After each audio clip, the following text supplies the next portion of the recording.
Hi ನಮಸ್ಕಾರ ಎಲ್ಲ ವಿದ್ಯಾರ್ಥಿಗಳು. ಇಂದು ಶನಿವಾರ ದಿವಸ 23/5/2026 ದಿನಾಂಕ ನಿಮಗೆ ವಾರ್ಷಿಕ ಪರೀಕ್ಷೆ 2 ಅಂತಿಮವಾಗಿ ಸಮಾಜ ವಿಜ್ಞಾನ ಸಂಬಂಧಪಟ್ಟಂಥ ವಾರ್ಷಿಕ ಪರೀಕ್ಷೆ ಇತ್ತು. ಇದಕ್ಕೆ ಗೌರ್ಮೆಂಟ್ನವರು ಕೀ ಆನ್ಸರನ್ನು ಕೊಟ್ಟಿದ್ದಾರೆ. ಅಂದರೆ DDP ಅವರು ಅಬ್ಜೆಕ್ಷನ್ನ ನೀವು ಸಲ್ಲಿಸಬಹುದಾಗಿದೆ. ಇಲ್ಲಿ ಕೊಟ್ಟಿರುವಂಥ ಫೈನಲಿ ಆನ್ಸರನ್ನು ಇಂದಿನ ವಿಡಿಯೋದಲ್ಲಿ ತಿಳ್ಕೊಳ್ಳೋಣ. ಈ PDF ಬೇಕಾದರೆ ನನ್ನ ಒಂದು ಚಾನಲ್ಗೆ ಡಿಸ್ಕ್ರಿಪ್ಷನಲ್ಲಿ ಲಿಂಕನ್ನು ಕೊಟ್ಟಿರ್ತೀನಿ, ಹೋಗಿ PDF ಅನ್ನು ಡೌನ್ಲೋಡ್ ಮಾಡ್ಕೋಬೋದು. ಬನ್ನಿ, DDP ಅವರು ಕೊಟ್ಟಿರುವಂಥ ಅಂದರೆ ಗೌರ್ಮೆಂಟ್ ಅವರು ಅಫಿಷಿಯಲ್ ಆಗಿ ಕೀ ಆನ್ಸರನ್ನು ಕೊಟ್ಟಿರುವಂಥದ್ದು ಇಂದು ನಡೆದಿರುವಂಥ 23/5/2026 ಸೋಷಿಯಲ್ ಸೈನ್ಸ್ ಸಂಬಂಧಪಟ್ಟಂಥ ಎಕ್ಸಾಮಿನ ಕೀ ಆನ್ಸರ್ ನೋಡೋಣ ಬನ್ನಿ. ನಾವು ಕೊಟ್ಟಿರುವಂಥ ಪ್ರಶ್ನೆಗಳು ನಿಮಗೆ ಹೆಲ್ಪ್ ಆಗಿದೆ ಅಂದ್ಕೊಂಡಿರ್ತೀನಿ. ಭಾರತೀಯ ರಿಸರ್ವ್ ಬ್ಯಾಂಕಿನ ಸ್ಥಾಪನೆಗೆ ಅವಕಾಶ ಮಾಡಿಕೊಟ್ಟಂಥ ಶಾಸನ, ಒಟ್ಟು 8 ಪ್ರಶ್ನೆ MCQ ಕೊಟ್ಟಿದ್ದರು. ಅದಷ್ಟು ವಿದ್ಯಾರ್ಥಿಗಳು ಬರೆದುಕೊಂಡ್ರಿ ಅಂತ ಹೇಳ್ತೀನಿ. ಈ ಪ್ರಶ್ನೆ ಕೊಟ್ಟಿದ್ದಿಲ್ಲ. ಭಾರತೀಯ ಒಂದು ರಿಸರ್ವ್ ಬ್ಯಾಂಕಿನ ಸ್ಥಾಪನೆಗೆ ಅವಕಾಶ ಕೊಟ್ಟಿದ್ದು ಆಪ್ಷನ್ ಸಿ 1935 ಭಾರತ ಸರ್ಕಾರದ ಕಾಯ್ದೆ. ರೈಟ್ ಆನ್ಸರ್ ಆಗಿರುತ್ತೆ. ಇನ್ನು ಇಲ್ಲಿ ನೋಡಿ, 2ನೇ ಪ್ರಶ್ನೆ 1947 ಸ್ಟಾಲಿನ್ ಗ್ರಾಂಡ್ ಅಂತ ಕರಿತೀವಿ. ಯುದ್ಧದಲ್ಲಿ ಜರ್ಮನ್ ಪಡೆಗಳನ್ನು ಸೋಲಿಸಿದ ದೇಶ, ಅಲ್ಲಿ ಆಪ್ಷನ್ ಬಿ ರಷ್ಯಾ ಆಗಿರುತ್ತೆ. ಇನ್ನು 3ನೇ ಪ್ರಶ್ನೆ, ಜಾಗತಿಕ ಸಂಪತ್ತು ಎಂದು ಕರೆಯಲ್ಪಡುವ ವಿಶ್ವಸಂಸ್ಥೆಯ ಪ್ರಧಾನ ಅಂಗ ಸಂಸ್ಥೆ ಅನ್ನೋದು ಆಪ್ಷನ್ ಸಿ ಸಾಮಾನ್ಯ ಸಭೆ ಆಗಿರುತ್ತೆ. ಇನ್ನು 4ನೇ ಪ್ರಶ್ನೆ, ಅಪಿಕೋ ಚಳವಳಿಯ ಪ್ರಾರಂಭದ ಜಿಲ್ಲೆ, ಆಪ್ಷನ್ಸ್ ಅದಕ್ಕೆ ಉತ್ತರ ಕನ್ನಡ ಜಿಲ್ಲೆ, ಡಿ ಆಗಿರುತ್ತೆ. ಇನ್ನು 5ನೇ ಪ್ರಶ್ನೆ, ಭಾರತದಲ್ಲಿ ಅತಿ ಹೆಚ್ಚು ಮಳೆ ಪಡೆಯುವ ಪ್ರದೇಶ, ಆಪ್ಷನ್ಸ್ ಎ ಮಾನ್ಸಿನ್ ರಾಮ್ ಆಗಿರುತ್ತೆ. ಓಕೆ. 6ನೇ ಪ್ರಶ್ನೆ, ಈ ಕೆಳಗಿನ ಯಾವುದು ಆಂಧ್ರ ಪ್ರದೇಶದಲ್ಲಿರುವಂಥ ನೈಸರ್ಗಿಕ ಬಂದರು, ಯಾವುದು, ಆಪ್ಷನ್ಸ್ ಬಿ ವಿಶಾಖಪಟ್ಟಣ. ನಿಮ್ಮ ಉತ್ತರಗಳು ಈ ರೀತಿ ಆಯ್ತು ನೋಡಿ. ಈ ರೀತಿ ನೀವು ಆನ್ಸರ್ ಬರೆದಿದ್ರೆ ಕರೆಕ್ಟಾಗಿರುತ್ತೆ. ಸರಿಯಾಗಿ ನೋಡ್ಕೊಂಡು ನೀವು ಯಾವ ಪ್ರಶ್ನೆ ಬರೆದಿದ್ರೆ ಅಂತ. ಇನ್ನು 7ನೇ ಪ್ರಶ್ನೆ, ಕೇಂದ್ರ ಸರ್ಕಾರದ ಆಯವ್ಯಯವನ್ನು ಲೋಕಸಭೆಯಲ್ಲಿ ಮಂಡಿಸುವರು, ಕೇಂದ್ರ ಹಣಕಾಸು ಸಚಿವರು, ಆಪ್ಷನ್ ಸಿ ರೈಟ್ ಆನ್ಸರ್ ಆಗಿರುತ್ತೆ. ಇನ್ನು 8ನೇ ಪ್ರಶ್ನೆ, ಇಲ್ಲಿ ನಾವು ಹೇಳಿ ನೋಡಿ, ಚಾಲ್ತಿ ಖಾತೆ ಕೇಳಿದ್ರು. ನಾವು ಆವರ್ತ ಠೇವಣಿ ಖಾತೆಯನ್ನು ಹೇಳಿದ್ವಿ, ಇಲ್ಲಿ ಚಾಲ್ತಿ ಖಾತೆಯನ್ನು ಕೇಳಿದರೆ ಇದೊಂದು ಪ್ರಶ್ನೆ ಬೇರೆ ಟೆಸ್ಟಾಗಿ ಕೇಳಿತ್ತು.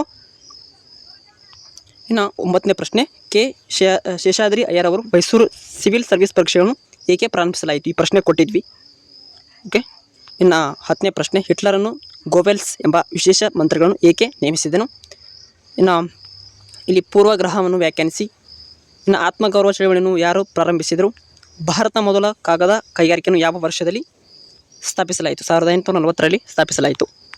ಇನ್ನು 15ನೇ ಪ್ರಶ್ನೆ, ಅಧಿಕಾರ ವಿಕೇಂದ್ರೀಕರಣ ಅಂದರೆ ಏನು, ಈ ಪ್ರಶ್ನೆ ಕೊಟ್ಟಿದ್ವಿ. ಎಂಟರ್ಪ್ರೆಂಟ್ ಎಂಬ ಪದವು ಫ್ರೆಂಚ್ ಭಾಷೆಯಿಂದ ಬಂದಿದೆ, ಈ ಪ್ರಶ್ನೆ ಕೊಟ್ಟಿದ್ದಿಲ್ಲ. ಓಕೆ. ಈ ಪ್ರಶ್ನೆ ನೋಡ್ಕೊಳ್ಳಿ, 2ರಿಂದ 4 ವಾಕ್ಯದಲ್ಲಿ ಉತ್ತರಿಸೋ ಪ್ರಶ್ನೆನ ಆನ್ಸರ್ ಕೊಟ್ಟಿರ್ತಾರೆ. ಇಲ್ಲಿ ಆನ್ಸರ್ ಇದೆ ನೋಡಿ, ಉತ್ತರ ಕೊಟ್ಟಿರ್ತಾರೆ, ಇವುಗಳನ್ನು ನೋಡ್ಕೋಬೋದೆಲ್ಲ ವಿದ್ಯಾರ್ಥಿಗಳು. ಇನ್ನು 18ನೇ ಪ್ರಶ್ನೆ, ಬಾಲಕ ಕಾರ್ಮಿಕರ ಸಮಸ್ಯೆಯನ್ನು ದುಷ್ಪರಿಣಾಮಗಳನ್ನು ಪತ್ತೆ ಮಾಡಿ, ಈ ಪ್ರಶ್ನೆ ಕೇಳಿದರು. ಓಕೆ. ಮೊದಲನೇದು ಆಂಗ್ಲೋ ಮರಾಠ ಯುದ್ಧಕ್ಕೆ ಕಾರಣಗಳೇನು, ಅವುಗಳಿಗೆ ಉತ್ತರ ಕೊಟ್ಟಿದ್ದಾರೆ ನೋಡಿ. ಇನ್ನು ಗೋವಾ ಭಾರತದ ಒಕ್ಕೂಟಕ್ಕೆ ಹೇಗೆ ಸೇರ್ಪಡೆ ಆಯಿತು, ಈ ಪ್ರಶ್ನೆ ಕೊಟ್ಟಿದ್ದೀವಿ ನೋಡಿ, ಇದು ಪ್ರಶ್ನೆ ಬಂದಿತ್ತು. ಇನ್ನು 21ನೇ ಪ್ರಶ್ನೆ ಕೊಟ್ಟಿದ್ದು ನೋಡಿ, ವೆರಿ ಇಂಪಾರ್ಟೆಂಟ್ ಅಂತ ನಾವು ಪೋಸ್ಟ್ ಟ್ಯಾಬ್ನಲ್ಲಿ ಆ್ಯಡ್ ಮಾಡಿದ್ವಿ. ವೆರಿ ಇಂಪಾರ್ಟೆಂಟ್ ಆಗಿತ್ತು ಪ್ರಶ್ನೆ. ಯಾವುದು, ಪ್ರವಾಹ ಮತ್ತು ಪ್ರಭಾವ ಸಾರ್ವಕಾಲಿಕ ಕಾಲುವೆ ಸಂಬಂಧಪಟ್ಟಿದ್ದು. ಇನ್ನು ಚಹಾದ ಬೇಸಾಯಕ್ಕೆ ಅವಶ್ಯಕ ಇರುವಂಥ ಭೌಗೋಳಿಕ ಅಂಶಗಳು ಯಾವುವು. ಓಕೆ. ಪಂಚವಾರ್ಷಿಕ ಯೋಜನೆಗಳು ವೆರಿ ಇಂಪಾರ್ಟೆಂಟ್ ಅಂತ ಹೇಳಿದ್ವಿ. ಆದರೆ ಪ್ರಶ್ನೆ ಹೇಳಿದ್ದಿಲ್ಲ, ಆದರೆ ಪೋಸ್ಟ್ ಟ್ಯಾಬ್ನಲ್ಲಿ ಆ್ಯಡ್ ಮಾಡಬೇಕಿತ್ತು, ಮಾಡಿದ್ದಿಲ್ಲ. ಓಕೆ. ಜಿಲ್ಲಾ ಗ್ರಾಹಕ ವಾಣಿಜ್ಯ ಅಂದರೆ ವ್ಯಾಜ್ಯಗಳ ಪರಿಹಾರ ಆಯೋಗದ ರಚನೆಯನ್ನು ಕುರಿತು ಬರೆಯಿರಿ, ಪ್ರಶ್ನೆ ಕೇಳಿದರು. ಇನ್ನು ಬಕ್ಸರ್ ಕದನ ಪರಿಣಾಮಗಳು, ಭಾರತದಲ್ಲಿ ಬ್ರಿಟಿಷ್ ಶಿಕ್ಷಣ ವ್ಯವಸ್ಥೆ ಬೀರಿದ ಪರಿಣಾಮಗಳನ್ನು ವಿವರಿಸಿದ್ದು. ಓಕೆ. ಈ ರೀತಿ ಆನ್ಸರ್ ಕೊಟ್ಟಿರ್ತಾರೆ. ಇನ್ನು ಅರಣ್ಯಗಳು ನಮಗೆ ಹೇಗೆ ಪರಿಸರಕ್ಕೆ ಅತ್ಯಂತ ಉಪಯುಕ್ತವಾಗಿದೆ ಎಂಬುದು ಹೇಗೆ ಪ್ರಶ್ನೆ ಕೊಟ್ಟಿದ್ದರು.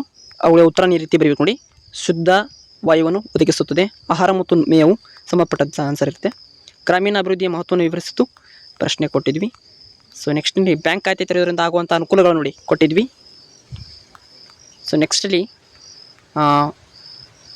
ಅಲಿಗಢ್ ಚಳವಳಿಯ ಉದ್ದೇಶಗಳೇನು ಸಂಬಂಧಪಟ್ಟಿದ್ದು. 1857ರ ದಂಗೆಯ ವಿಫಲತೆ ಕಾರಣಗಳು ವೆರಿ ಇಂಪಾರ್ಟೆಂಟ್ ಅಂತ ಹೇಳಿದ್ವಿ, ಪ್ರಶ್ನೆ ಬಂದಿತ್ತು ನೋಡಿ. ಇನ್ನು ಭಾರತ ಸರ್ಕಾರ ಭಯೋತ್ಪಾದನೆಯ ಸವಾಲನ್ನು ಹೇಗೆ ನಿಗ್ರಹಿಸುತ್ತದೆ ಅಂತ ಕೇಳಿತು ನೋಡಿ. 3ನೇ ಪ್ರಶ್ನೆ ಕೇಳಿದ್ದು, ಸಂಘಟಿತ ವಲಯದ ಕೆಲಸಗಾರರು ಮತ್ತು ಅಸಂಘಟಿತ ವಲಯದ ಕೆಲಸಗಾರರ ನಡುವಿನ ವ್ಯತ್ಯಾಸ ಕೇಳಿದ್ರು ನೋಡಿ, ವೆರಿ ಇಂಪಾರ್ಟೆಂಟ್. ಈ ಪ್ರಶ್ನೆ ಕೊಟ್ಟಿದ್ವಿ, ರಿಪೀಟ್ ಆಗಿದೆ. ಅಸಂಘಟಿತ ಕೆಲಸಗಾರರು ಮತ್ತು ಸಂಘಟಿತ ಕೆಲಸಗಾರರ ನಡುವಿನ ವ್ಯತ್ಯಾಸಗಳಾಗಿತ್ತು. ನೈಸರ್ಗಿಕ ವಿಪತ್ತುಗಳು ಸಂಭವಿಸಿದಾಗ ಕೈಗೊಳ್ಳಬಹುದಾದ ಪರಿಹಾರ ಉಪಾಯಗಳು ಯಾವುವು. ಇಷ್ಟು ಪ್ರಶ್ನೆನ ನಾವಡಿ ಕೃಷ್ಣ ಒಡೆಯರ ಸಾಧನೆಗಳನ್ನು ವಿವರಿಸುವುದು, ಸ್ವಾಮಿ ದಯಾನಂದ ಸರಸ್ವತಿ ಅವರ ಕೊಡುಗೆಗಳನ್ನು ವಿವರಿಸುವುದು. ಓಕೆ. ಸೊ ಇಷ್ಟು ಪ್ರಶ್ನೆ ನೋಡ್ಕೊಂಡು ಅಂತ ಹೇಳಿದ್ವಿ. ಮಣ್ಣಿನ ಸಂರಕ್ಷಣೆಗೆ ಸಂಬಂಧಪಟ್ಟಂಥ ಮಣ್ಣಿನ ಸಂರಕ್ಷಣೆ ಅತ್ಯಂತ ಅವಶ್ಯಕವಾಗಿದೆ ಏಕೆ? ಓಕೆ, ಅವುಗಳ ಆನ್ಸರ್ ಇಲ್ಲಿ ಕೊಟ್ಟಿರ್ತಾರೆ ನೋಡಿ. ಸೊ ಇನ್ನು ಭಾರತ ಸ್ವಾತಂತ್ರ್ಯ ಹೋರಾಟದಲ್ಲಿ ಸುಭಾಷ್ ಚಂದ್ರ ಅವರ ಬೋಸರ್ ಅವರ ಪಾತ್ರ, ಓಕೆ, ಅದನ್ನು ಇಲ್ಲಿ ಕೊಟ್ಟಿದ್ದಾರೆ ನೋಡಿ. ಆನ್ಸರ್ ಈ ರೀತಿ ಬರೀಬೇಕಾಗೈತೆ. ಸೊ ವೇಟ್ ಮಾಡಿ. ಈ ಪಿ ಡಿ ಬೇಕಾದರೆ ನಂದು ಚಾನಲ್ ತಲೆಗೆ ಡಿಸ್ಕ್ರಿಪ್ಷನ್ ಸ್ವಲ್ಪ ಕಮ್ಮಿಂಗಲ್ಲಿ ಅಪ್ಡೇಟ್ ಆಗಿಬಿಟ್ಲೆ ಅಲ್ಲಿ ಅಪ್ಲೋಡ್ ಮಾಡ್ತೀನಿ. ಸೊ ಕೋಮುವಾದ ದೇಶ ಏಕತೆ ಮತ್ತು ಸಮಗ್ರತೆಯನ್ನು ಮಾರಕವಾಗಿದೆ ಹೇಗೆ? ಇನ್ನು ಕೈ ನೀಡಿರುವಂಥ ನಾವು ಮ್ಯಾಪಿಗೆ ಸಂಬಂಧಪಟ್ಟಂಥ ಒಂದು ಲಾಸ್ಟ್ ಚಾನ್ಸಲ್ಲಿ ಮಾಡಿದ್ವಿ 38 ಪ್ರಶ್ನೆ. ನಿಮಗೆ ನೀಡಿರುವಂಥ ಭಾರತ ನಕ್ಷೆಯಲ್ಲಿ ಈ ಕೆಳಗಿನ ಯಾವುದಾದ್ರು 5 ಗುರುತಿಸಬೇಕಾಗೈತೆ. 5 ಅಂಕ ಪಡ್ಕೋಬೇಕು. ಕೊಂಕಣ ತೀರ, ನರ್ಮದಾ ನದಿಯನ್ನು ಕೆಳಗಿತ್ತು. ಇನ್ನು ಕೈಗಾ, ಕೋಲ್ಕತ್ತಾ, ಸೇಲಂ, 23 ಉತ್ತರ ಅಕ್ಷಾಂಶ, ಬಕ್ರನಂಗಲ್, ಕನ್ಯಾಕುಮಾರಿ, ಕೆಂಪೇಗೌಡ ಅಂತಾರಾಷ್ಟ್ರೀಯ ವಿಮಾನ ನಿಲ್ದಾಣ, ಕೊಚ್ಚಿ. ಸೊ ಈ ರೀತಿ ಗುರುತಿಸಬೇಕಾಗತ್ತೆ ನೋಡಿ. ಈ ರೀತಿ ನೀವು ಗುರುತಿಸಿದ್ರೆ 5ಕ್ಕೆ 5 ಅಂಕವನ್ನು ಸೊ ವ್ಯಾಲ್ಯೂಷನ್ಸ್ ಆಗುತ್ತೆ. ಓಕೆ, ಇಂದಿನ ವಿಡಿಯೋ ಇಲ್ಲಿ ಮುಗಿಸ್ತೀನಿ. ಈ PDF ನನ್ನ ಚಾನಲ್ ತಲೆಗೆ ಡಿಸ್ಕ್ರಿಪ್ಷನ್ ಲಿಂಕ್ ಆ್ಯಡ್ ಮಾಡ್ತೀನಿ, ಹೋಗಿ ಡೌನ್ಲೋಡ್ ನೋಡ್ಕೋಬೋದು. ಇನ್ನು ಉಳಿದ ವಿಷಯ ಸಂಬಂಧಪಟ್ಟಂತಂದರೆ ಕನ್ನಡ, ಇನ್ನು 5 ಸಬ್ಜೆಕ್ಟ್ ಸಂಬಂಧಪಟ್ಟಂಥ ಕೀ ಆನ್ಸರ್ ಬೇಕಾದರೆ ಸೊ ಗೌರ್ಮೆಂಟ್ ಅವರು ಆಫೀಸಲ್ಲಾಗಿ ಬಿಟ್ಟಿದ್ದಾರೆ. ಸೊ ಉತ್ತರ ಬೇಕಂದರೆ PDF ಕೂಡ ಕಳಿಸ್ಕೊಡ್ತೀವಿ. ಸೊ ಅದು ನಾಳೆ ಒಂದು ವಿಡಿಯೋದಲ್ಲಿ ಕಮೆಂಟ್ ಬಾಕ್ಸಲ್ಲಿ ಕಮೆಂಟ್ ಮಾಡಿಕೊಂಡು ಹೆಚ್ಚಿನ ಮಾಹಿತಿ ಪಡ್ಕೋಬೋದು ಅಂತ ಹೇಳ್ತಾ ಇಂದಿನ ವಿಡಿಯೋ ಮುಗಿಸ್ತೀನಿ. Thank for watching. Have nice day.